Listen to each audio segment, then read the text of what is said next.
Anybody can do the they want to do when they feel like doing it. Anybody can go to the gym when they feel like going to the gym. Anybody could show up to work and give 100% when they're in the mood to do so. But what makes successful people successful is what they do when they don't feel like it. I see people writing on my page, oh, Andy, I'm motivated. Oh, I listen to your videos and I get hyped. That's great, and I'm glad that I can get you hyped for 5 minutes.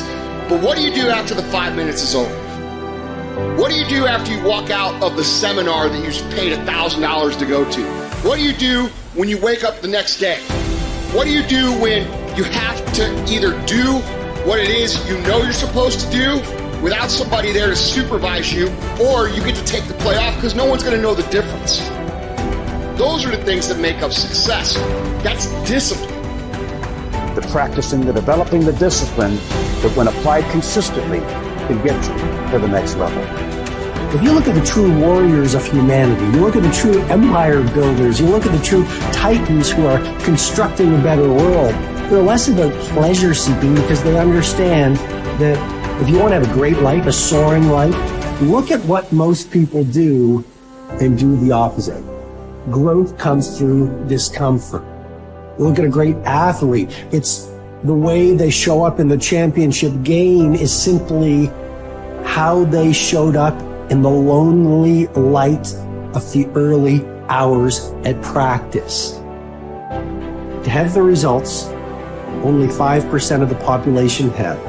You've got to be willing to do the things that only 5% of the population are willing to do. Stop going on about the day as a servant. Become the master. Run your day and stop having it run you. Believe in yourself. Be that one of 100 that has a belief. Instead of just jaw jet talk of intent. Huge differential there. Differential is somebody just believing life, and the other one taking the most of the opportunity time of life. Remembrance. Otherwise, forgotten. You have no business being average, but now you justify it. You come up with these great reasons why you can't get up at 5. You have these great reasons of why you have to do everything, why you don't execute, why you don't finish, why you don't follow through, why you say you'll exercise and you do it for about 10 days and you quit. You've got an excuse for why you're average. I guarantee you, if you were humble enough, if you were hungry enough, if you really wanted what you said, you'd sit down and you'd study what you do and you'd say, I can do this better. But I have not exhausted all my time. I have not exhausted all my resources. There's something missing. You're not where you're supposed to be. It's not going to take a lot, but it's a small gap. And the gap is called execution. If you want to execute just a little bit more, you'll be on a whole other level. And I'm telling you, you're not where you want to be financially. You are not the person you want to be. And you have not given yourself enough credit to say, I just need to get up a half hour earlier, and my whole life will change. I just need to get up 1 hour earlier. I just need to work 1 hour longer. Doing things that matter take time. Doing things that are great take time. Doing things that are going to get you paid take time. And you can't get around it. You can't outwork time. You can't change it. You can't do anything about it. It's just going to take time. And if you can understand aggressive patience, you can put it into play in your life, you can not only achieve everything you want to achieve, but you can do so with a sense of calm, with a sense of confidence, with a sense of certainty that your life is going to turn out the way that you want it to. It takes faith. You have to trust that things are going to happen. At the end of the day, if you go to bed at night and sleep good knowing you gave every day your all, you can feel good that things are going to happen. If you can understand that it is going to take a long time, and during that time, you are going to have to do absolutely everything you can, you cannot be anything else but successful.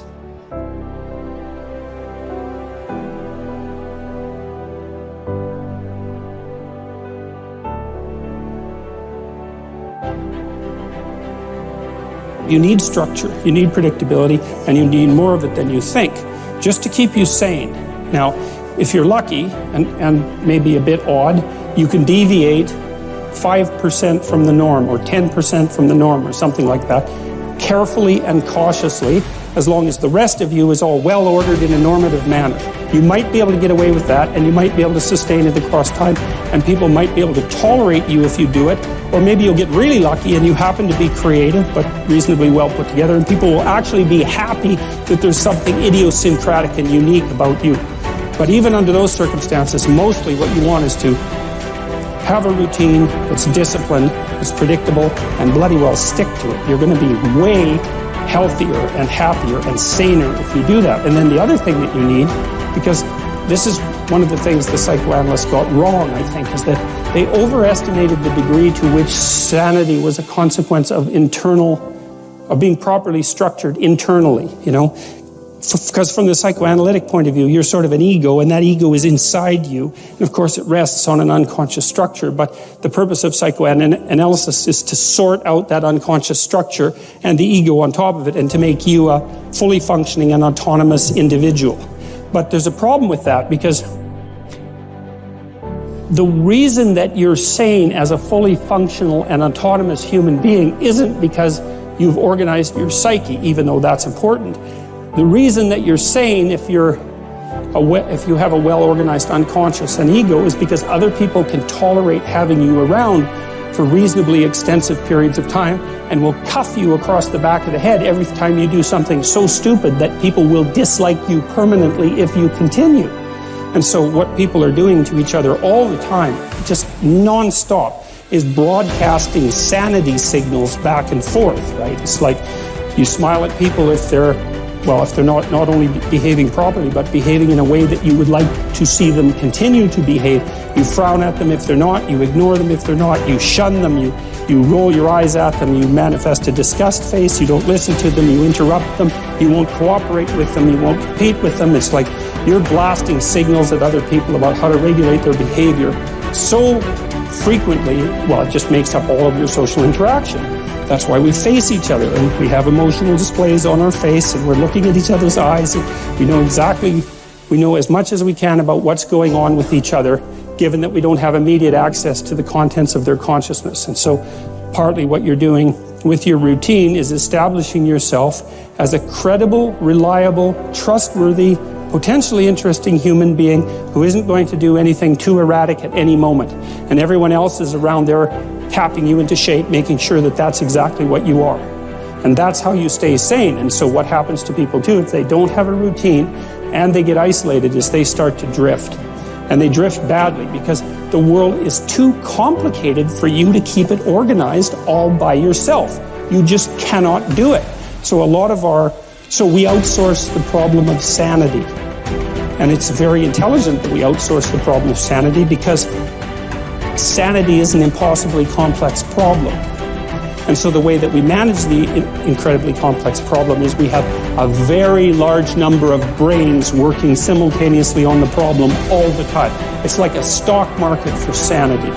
And it's partly, and I use that definition with purpose, because the stock market does the same kind of impossible thing, right? Because it tries to price things, which is impossible.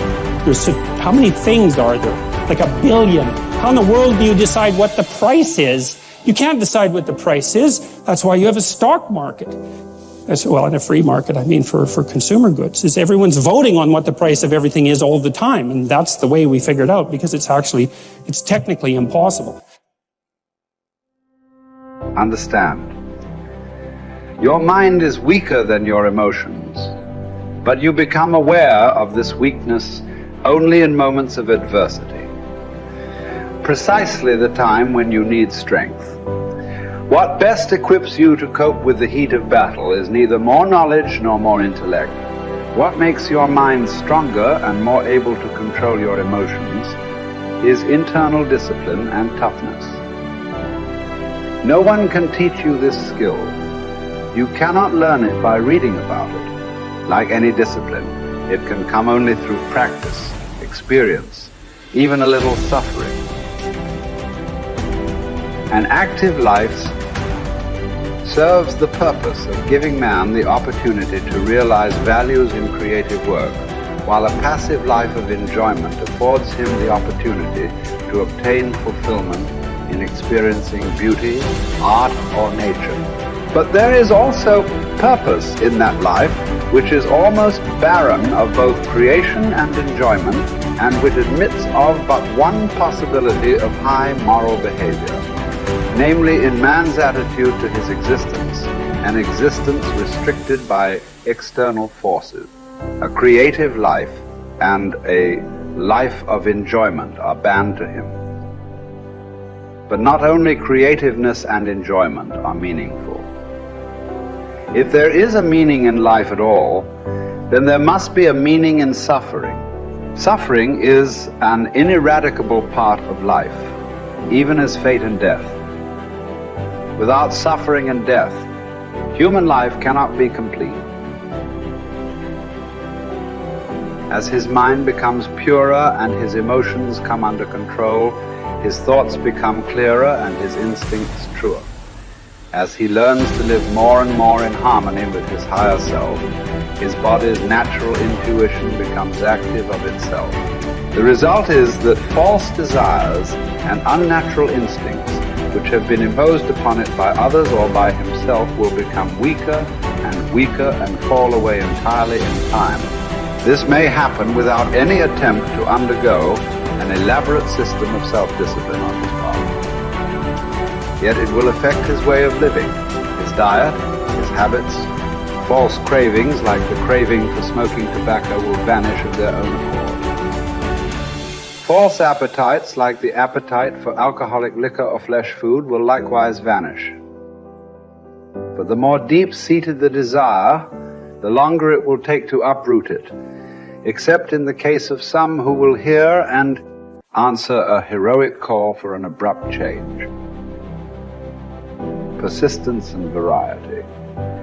These are the two primary ways to develop great ideas or to solve important problems. Keep leaning your head against a topic for a long time. Certainly for weeks, possibly for years. And along the way, try many lines of attack. Continue to generate options, explore paths, and propose silly ideas. Copy and paste concepts from widely different disciplines and see if it gets you anywhere. All the while, continue to refine the best solution you've found thus far. What looks like genius may simply be the byproduct of persistence and variety.